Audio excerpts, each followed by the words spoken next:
Alright guys, तो finally यहाँ पे सोलो लेवलिंग का एपिसोड नंबर 6 आ चुका है और मैंने ये एपिसोड ऑलरेडी टेलीग्राम के चैनल पे डाल दिया था। तो अगर आपने एपिसोड नहीं देखा है अभी तक तो आप जाके पहले वो एपिसोड देख सकते हैं, उसके बाद एक्सप्लेनेशन देख सकते हैं या फिर जैसा आप चाहें। लिंक आपको डिस्क्रिप्शन में मिल जाएगी, वहां से जाके आप मेरे टेलीग्राम चैनल को ज्वाइन कर सकते हैं। तो यार, जैसे कि आपको याद होगा कि लास्ट टाइम जिन्वू को थोड़े पैसों की जरूरत थी रेंट भरने के लिए, जिस वजह से वो एक डंजन में जाता है। इस डंजन के अंदर कुछ ज्यादा खास इनको मिलता नहीं, बहुत बड़ा डंजन होता है ये, और एंड में आके ये लोग जिन्वू और जिनहो को धोखा दे देते हैं और इनको बंद करके यहाँ से निकल जाते हैं। और यहाँ पे भाई एक काफी बड़ा मैजिक बीस्ट बॉस होता है और उसको हराना नामुमकिन लग रहा होता है। तो भाई डोंगसुक की गैंग तो उन दोनों को अकेला छोड़ के इस गेट से बाहर ही आ जाते हैं। ठीक है, ये एग्जिट कर जाते हैं इस गेट से, लेकिन ये गेट अभी भी ओपन होता है क्योंकि ऑब्वियसली बात है, इन्होंने अभी तक इस बॉस को नहीं हराया है। ठीक है, अब इनका ये प्लान होता है कि इन्होंने उन दोनों को अकेले अंदर छोड़ दिया है और ऑब्वियसली बात है कि वो दोनों अकेले उस बॉस को तो बिल्कुल भी नहीं हरा सकते। इसलिए हम वेट करेंगे कि वो मकड़ी उन दोनों को खा जाए, उसके बाद वो जाके सो जाए, तब हम जाके वहां पे माना क्रिस्टल्स को माइन करना शुरू करेंगे। अब क्योंकि इन्होंने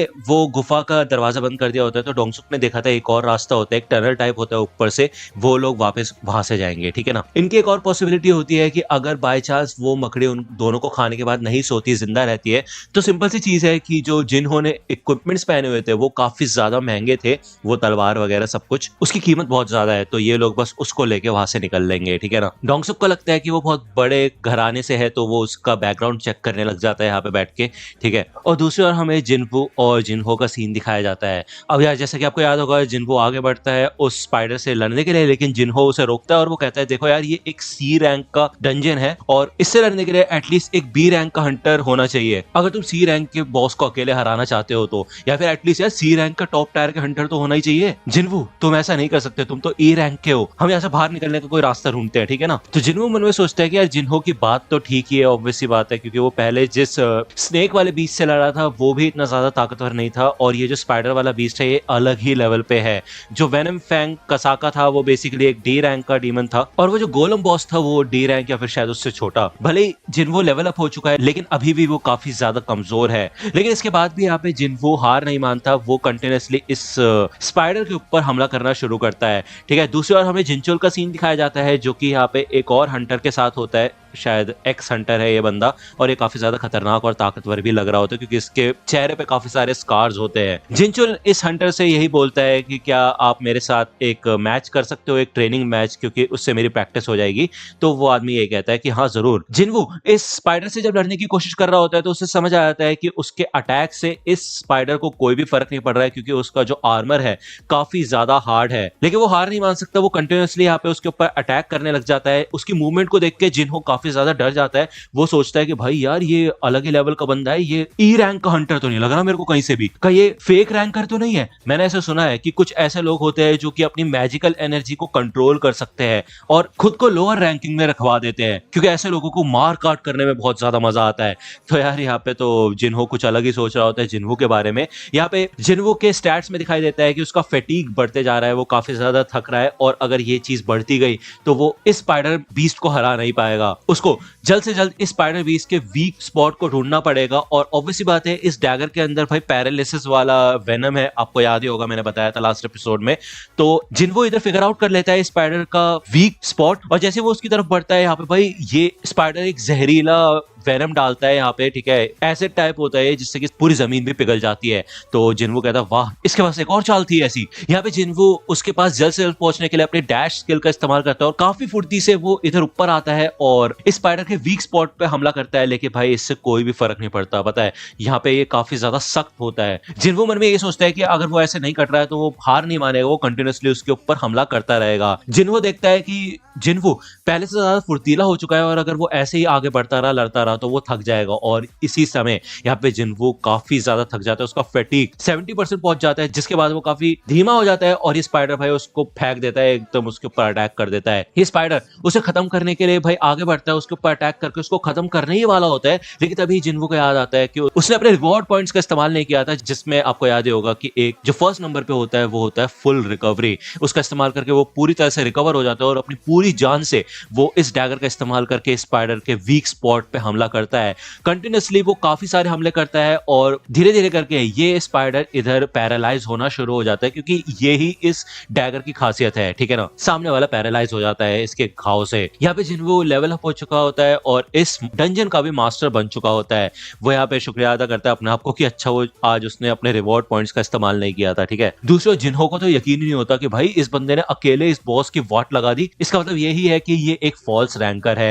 यहाँ पे जिन्हो इस जेम को बाहर निकालता है और भाई जिन्हो तो पूरी तरह से चेंज हो चुका होता है और कहता है सर आपको पानी चाहिए? सर मैं ये इन माना क्रिस्टल को माइन करने में आपकी मदद करता हूँ, ठीक है ना सर। तो ऊपर वाली गुफा में से डोंगसुक की गैंग यहाँ पे आ जाती है और ये लोग कहते हैं वाह ये बंदा जिंदा है यहाँ पे। दूसरी बार हमें जिनचुल और उस एक्स हंटर का सीन दिखाया जाता है। ये दोनों यहाँ पे ट्रेनिंग कर रहे होते हैं और भाई ये बंदा तो जिनचुल की वाट लगा के रख देता है और काफी थक जाता है जिनचुल और वो कहता है कि थैंक यू मेरे साथ मैच करने के लिए, मेरे को काफी कुछ सीखने को मिला। तो ये एक्स हंटर कहता है वैसे अब मैं पहले से कमजोर हो चुका हूँ, मैं पहले की तरह फुर्तीला नहीं हूँ, लेकिन उसके बाद भी इस बंदे ने यहाँ पे काफी बवाल मचाया होता है, ठीक है ना। अब यार इनकी भी कोई स्टोरी होगी, हमें बाद में बताया जाएगा। यहाँ पे हमें डोंगसुक की गैंग का सीन दिखाया जाता है और ये लोग यही बात करते हैं कि भाई हो सकता है ये बड़ी सी स्पाइडर एक नंबर की डरपोक हो और बस साइज में बड़ी हो, असलियत में बेकार हो, ठीक है ना। या फिर ये ऐसा हो भी सकता है कि इस बंदे के पास इतने तगड़े इक्विपमेंट्स है इसकी मदद से इन्होंने इसको हरा दिया हो। तो डोंगसुक कहता है हे जिन्हो मैंने तुम्हारे बारे में थोड़ी रिसर्च की है, मैं सोच ही रहा था तुम्हें इतनी सारी महंगी चीजें मिली का, तो मैंने ये पता किया कि तुम्हारे पिता यू म्यूंगन यूजिन कंस्ट्रक्शन के हेड है, क्यों है ना। तो मैं तुम्हें एक मौका देना चाहता हूँ, तुम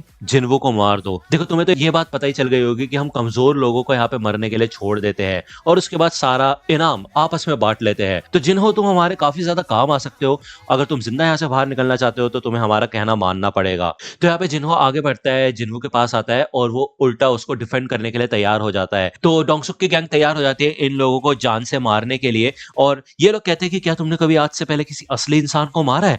तो इससे पहले कि जिन्वो कुछ सोच पाए कुछ कर पाए तभी उसके सामने एक ओवरले खुल जाता है जिसमें लिखा होता है कि अपने दुश्मनों को हराओ। यहाँ पे तुम्हारे सामने 6 दुश्मन है जो तुम्हारी जान लेना चाहते हैं। और भाई इससे पहले कि मैं ये पढ़ पाऊँ ये गायब भी हो जाता है। मतलब ये चीज मेरे को बिल्कुल भी पसंद नहीं आती सोलो लेवलिंग की, कि इतने बड़े बड़े ये प्रॉम्प्ट्स दे देते हैं उसके बाद हमें पढ़ने का मौका भी नहीं देते, पॉज करके पढ़ना पड़ता है, इतने में गायब भी हो जाता है, ठीक है ना। इससे पहले कि जिन्वो कुछ सोच पाए यहाँ पे एक बंदा आके जिन्वो को बहुत खतरनाक तरीके से घायल कर देता है और पीछे उड़ा देता है। इधर उसकी वाट लग जाती है। दूसरी ओर हमें इन हंटर लड़कियों का सीन दिखाया जाता है जो कि व्हाइट टाइगर गिल्ड और साथ ही साथ बड़े बड़े हंटर गिल्ड में होती है, ठीक है। इनमें से एक बंदी होती है जीना जो कि भाई चा के साथ ट्रेनिंग करने गई थी और आप तो जानती है भाई मिस चा काफी कमाल की ए रैंक की हंटर है। और जीना ये बताती है कि हम तो उनके साथ गए थे लेकिन हमें कुछ सीखने को नहीं मिला क्योंकि वो लड़ाई तो एकदम ही खत्म हो गई थी, उन्होंने पलक झपकते ही सारे के सारे बीस्ट को खत्म कर दिया। लेकिन ये इस बात पे खुश होते हैं कि ये काफी बड़े बड़े हंटर गिल्ड्स में शामिल हो चुके हैं और इससे इनको और भी बड़ी अपॉर्चुनिटीज मिल सकती है। यहाँ पे जिन्वो के सर पे भी चोट लगी होती है और उसके सामने ये जो प्रॉम्प्ट होता है उसको देख के उसे यकीन नहीं होता कि ये क्या हो रहा है। मतलब ऑब्वियस सी बात है ये सिस्टम जो है उसे लग रहा था कि ये सिस्टम उसकी मदद कर रहा है, लेकिन अब उसको ये सब देख के ऐसा लग रहा है कि सिस्टम उसका ही इस्तेमाल कर रहा है और अब ऐसा दिन आ चुका है कि उसको इंसानों को मारना पड़ेगा। उसको समझ आ जाता है कि सिस्टम ने उसको जिंदा रखा हुआ है और ये डंजन्स ऐसी जगह होती है जहां पे कमजोर लोगों की कोई भी जरूरत नहीं होती, उनको मार देना चाहिए और स्ट्रॉन्ग लोग ही जीतते हैं। तो इसलिए यहाँ पे जिन्वो उठ के खड़ा हो जाता है और उसको समझ आ जाता है कि भाई उसके पास और कोई चारा नहीं है बजाय इन एनिमीज को हराने के, नहीं तो वो खुद मर जाएगा, ठीक है। यहाँ पे जिन्वो आगे बढ़ता है और उसका ऑरा बहुत बुरी तरह से चेंज होने लग जाता है। वो ये कहता है तो तुम हंटर्स अपनी जान से खेलने के लिए तैयार हो, क्यों है ना, अपने लिए प्रार्थना तो कर ली है ना तुमने। तो यहाँ पे एक हंटर आता है और वो कहता है ओए तुम क्या बकवास कर रहे हो, तुम्हें पता है ना तुम इस पूरी दुनिया के सबसे कमजोर हंटर हो, क्या कर लोगे तुम। यहाँ पे भाई जिन्वो पलक झपकते अपने डैगर से उसकी गर्दन काट देता है पूरी, उसका सर कट के अलग हो चुका होता है। इसे देख के डोंगसुक चौंक जाता है। भाई वो सोचते चल क्या रहा है, हो क्या रहा है, एकदम पता ही नहीं चला ये हुआ क्या। जिन्हों समझ जाता है कि भाई सिर्फ जो ताकतवर लोग होते हैं उन्हें जिंदा बचने का हक होता है, कमजोर लोगों को जिंदा रहने का कोई हक नहीं है। तो पहले तो उसे काफी ज्यादा शौक लगता है, उसे यकीन नहीं होता कि उसने एक असली इंसान की जान ले ली है, लेकिन उसके बाद वो इन सब के सब हंटर्स को मार देता है। एंड में सिर्फ और सिर्फ डोंगसुक बचा होता है और उसके पास इनहेंसमेंट नाम का स्किल होता है जिसकी वजह से वो अपनी ताकतों को काफी ज्यादा बढ़ा लेता है और उसकी जो स्किन होती है वो भी काफी ज्यादा हार्ड हो चुकी होती है। यहाँ पे जब वो जिन्वो से लड़ने के लिए आगे बढ़ता है तो जिन्वो भाई एक ही हाथ में उसको नीचे पटक के रख देता है। जिन्वो ये कहता है मुझे पता है कि तुम काफी ज्यादा ताकतवर हो डोंगसुक, लेकिन बात यह है कि मैं लगातार लेवल अप हो सकता हूँ। डोंगसुक यकीन ही नहीं कर पाता कि यार ये बंदा ई रैंक का है तो ये इतना खतरनाक कैसे हो सकता है। यहाँ पे डोंगसुक अपनी जान की भीख मांगने लग जाता है। वो कहता है कि मैं तुम्हें पैसा दूंगा एंड ऑल, लेकिन जिन्वो कहता है 3 बार तुमने मेरी जान लेने की कोशिश की और अब तुम कहते हो कि मैं तुम्हें माफ कर दूं, तुम्हारी जान छोड़ दूं मैं। तो भाई डोंगसुक को यहाँ पे काफी ज्यादा गुस्सा आता है और वो कहता है तुम जानते हो मेरा भाई कौन है, लेकिन इतने में ही जिनवू डोंगसुक का गला भी काट के रख देता है और उसका सर धड़ से अलग कर देता है। डोंगसुक के मरते साथ ही यहाँ पे भाई ये डंजन बंद होने लग जाता है, टूटने लग जाता है और ये लोग इस डंजन से बाहर आ जाते हैं। यहाँ पे एक असिस्टेंट होती है और उसको रिपोर्ट मिल जाती है कि इस सी रैंक के डंजन में सबके सब लोग मारे गए और सिर्फ ये 2 बंदे ही जिंदा बचे हुए हैं, ठीक है।